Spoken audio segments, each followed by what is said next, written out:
Hello guys, welcome back to my new blog. मेरो मामालाई यस्तो छ, अब हजुरबाट देखाइदिइहाल्छु म होइन। यो ब्लगमा इन्जोय गर्नु पर्यो। ऊ चाहिँ मेरो मामाको छोरी, ऊ चाहिँ तेजस मेरो भाइ डन पुन्टुलुङ होइन। रमाइलो डन तपाईँहरूलाई थाहा होला। ल अब हजुरहरूलाई म मेरो मामालाई कस्तो छ देखाइदिन्छु है त। हस् यो यसरी बनाउँदै हुन्छ, भोलि कसरी बटार्ने दिन होइन। यहाँ बल्ल सामानहरू आएको छ, टक्क यस्तो दामी छ।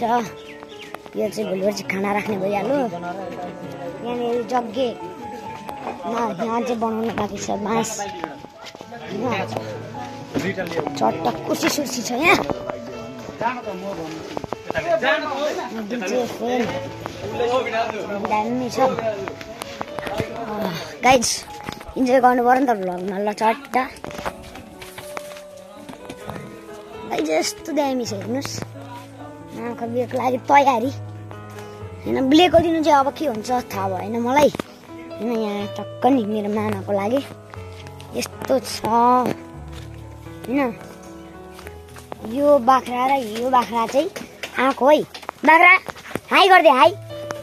ए यसलाई त गर्नै पो आउँदैन चाहिँ म त बाख्रालाई हाई गरेर भनिरहेको। अहिले टक्क होइन मासु सासु पकाउनु पर्यो नि त बसी अनि चट्ट लाएर। यस्तो राम्रो छ होइन,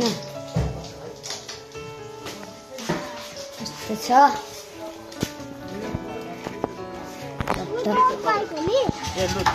मेरो मामा हैसिन्छ। खोइ मामा खोइ ए खोइ खोम मामा मामा चाहिँ खोइ बिहे गर्ने मामा चाहिँ उता उसिन्छ होला। ल अब हजुर आयो हेर्नुहोस् कोठा। अस्तिको कोठा कस्तो छ, आजको कोठा कस्तो छ। नयाँ किचन हो।